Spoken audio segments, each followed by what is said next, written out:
Alright, so this should be the first of what should possibly be 3 or 4 videos on the pump down procedure. So this is going to cover essentially all the preparatory items that need to happen before you begin flipping switches and turning some of the big machinery that we have in the lab on. So the very first thing, or the very first part of the preparatory items on the pump down, on the formal pump down procedure, is to step into control room 2 on the facilities monitor and computer, and then start the relevant data logging. So you go to the D drive. There should be a current MATLAB and LabVIEW VIs folder. You step in here and start with the shroud thermal monitoring VI. This essentially monitors the temperatures on all of the shrouds that we have inside the chamber. So you would open this up, select cryosystem logs as the directory path. You can just copy and paste this path here from this little window, and then paste it in here, or just type it in from memory if you know that.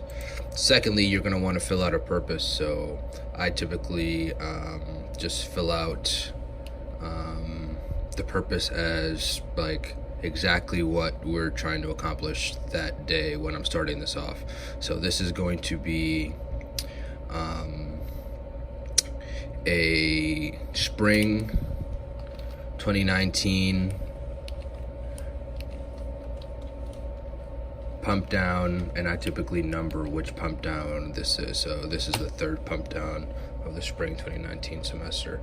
And if you have everything hooked up properly, the VI should just start running with no problem. This particular VI takes 1 minute to start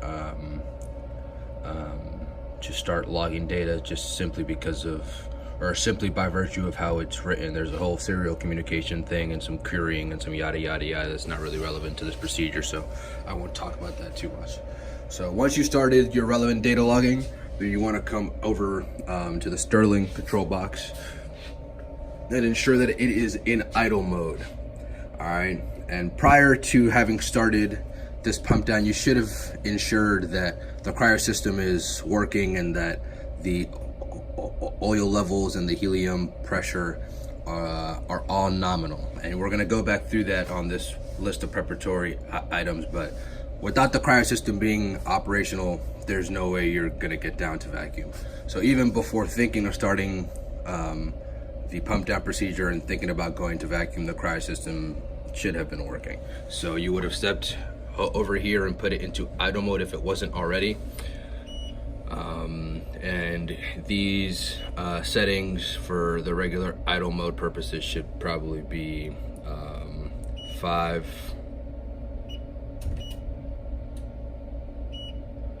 4.2, and 4. All right. And just as you can see, because the pressure is essentially exceeding, or the pressure in the tank has exceeded P high, the cryogenerator system turned on and it's in idle mode right now. So that's nothing to worry about. If that happens, you can just let that do its thing in the background while you go ahead and do the rest of your preparatory items. So now that you've done that, you can step out of the control room and onto a visual inspection of the rest of the machinery here. So the very first step would have been to step into the chamber and ensure that all the items that you need to remove from the chamber, in terms of like lights and that sort of thing, a random cup of water, if for some reason you were doing that, which you shouldn't be, you should have ensured that your thruster is mounted properly, that whatever your experimental apparatuses are properly set up. You should have made sure that all the propellant feed tubes and all that are properly secured, and that you have no like big sources of leaks. And finally, you should just be visually inspecting the inside of the chamber to make sure that nobody is in there. Then you would essentially auditorily confirm that there's nobody inside the chamber. So say, hey, is there somebody in here? If you are, get out, whatever. Then you would close the chamber door. I already did that this morning before I started these videos. So here, as you can see, all of the clamps are holding the door, and you don't need to worry about tightening these up super tight, because once we go to vacuum, the pressure difference from once we start roughing, the pressure difference from the outside atmosphere to the inside of the chamber is going to make it such that that door is essentially sealed tight. Okay, so the very next thing you would do is start inspecting all the equipment to make sure that they're going to be ready for a pump down. So you would come over to all the scroll compressors, and you would make sure that their pressures on both gauges on each one of the scroll compressors is nominally 210, but at the very least greater than 200 here. And then the whole time that you're doing this inspection, you should be writing down what the hops time is on all of these. All right, so you would go around and inspect all of these. All right. So let's just kind of go through it for the sake of going through it. But come through all these. So there's 10 scroll compressors in all. So just go ahead and check all of these, log all the hops times, and make sure that all of the pressures are nominally 210, but at the very least greater than 200. All right, and then in the meanwhile, as you're doing this part of the visual inspection, you will come through and just make sure that nothing out here looks loose. It doesn't look like for some reason you have an open port anywhere on the chamber. That sort of thing. You don't see any visual icing. No like leaks of some fluids, no condensation, that sort of thing. All right. Once you're done with the visual inspection, at least for these initial purposes, and you've logged down the hops times and ensure that the pressures are good on the scroll compressors, then you're going to double check that things are good back here in the cryo room. All right. So one of the very first things is grabbing the oil dump. All right, you grab the oil dump, come over to the cryo generators, and then grab these oil containers right here. You can just pop those out. Just go ahead and dump the oil. All right. Once you dump the oil,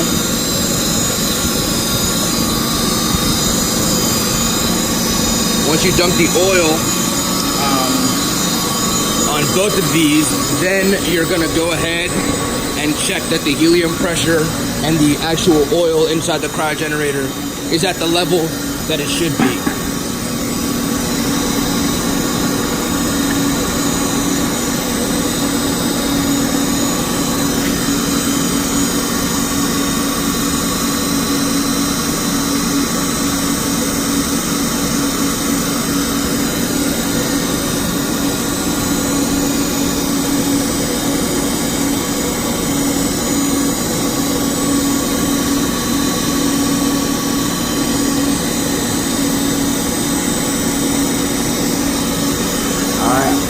Once you're done with this oil, you can just go ahead and bring it back over and hide it wherever it was hidden before.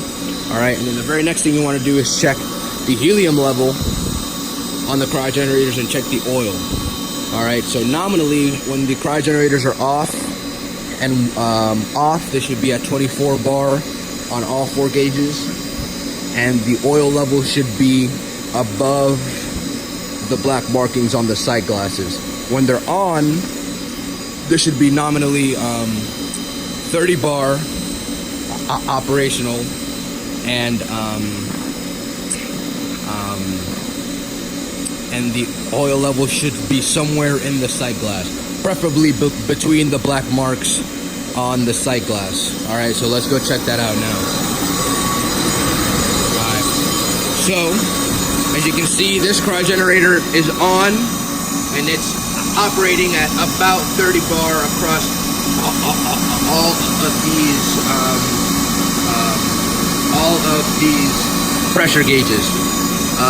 If in the case of this one here, it's not quite at 30 bar, you can go ahead and add some helium, and there's a video on the YouTube channel for how to add the helium, so I won't get into the specifics of that here. I'm just gonna go ahead and do it. All right, and then as you can see, the cryo generator is on, and the oil is between the markings on the sight glass. There it is. All right, so this one is good, except for a little bit of helium, so I'm gonna go ahead and add that helium now.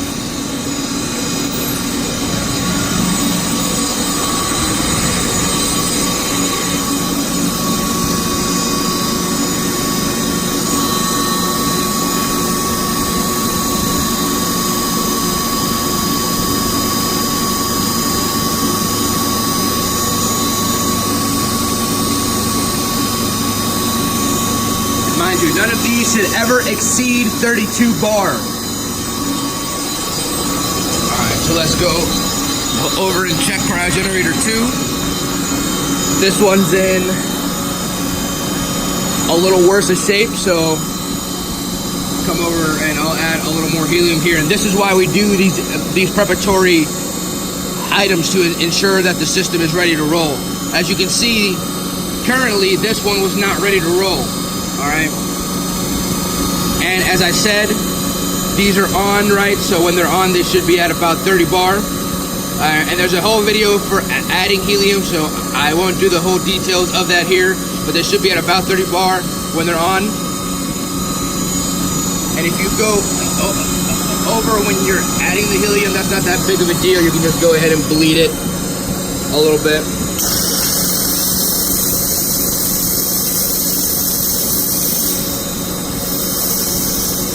Alright, so check the helium on here, and the oil is somewhere on the sight glass. Alright, this one has slightly less oil than the last one, so I'll make a note of that for my next maintenance item. You should have also ensured that all the valves are open here, that these fans are on. All right, so you want to ensure that all the valving is open, so the system is communicating with the doer, and so that the system is communicating with the chamber. So this valve here should be open. This should be open up here. The compressor should be on, and I'll show you the compressor in 1 second. And then this gate valve is normally closed, so that's nothing to worry about here. All right, so now that we've checked the cryo system and make sure that the cryo system is good, then we can swing back around. And the cryo system is first because at most, without the cryo system, we can get to Millitor level rough vacuum, right? But our goal is to get to high vacuum. So on your way back around, you're gonna wanna close this roughing valve here, which is the valve that communicates essentially the atmosphere to this roughing line here, all right? So I'm gonna go ahead and close that.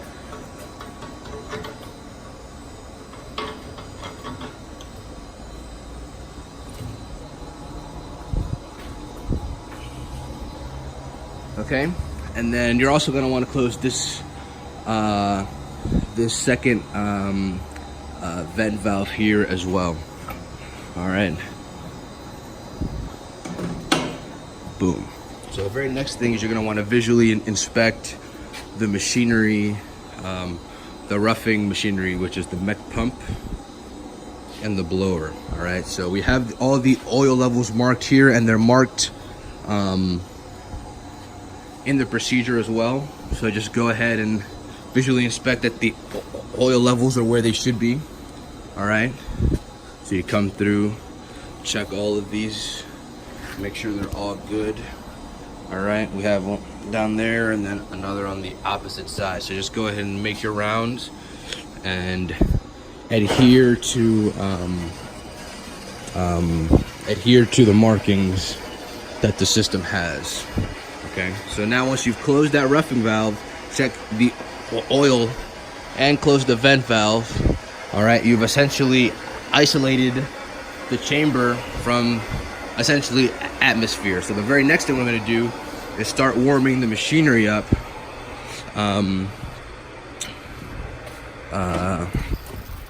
so that we can start roughing. So you would come over to the VTF1 side, down here on the corner where it says SV630.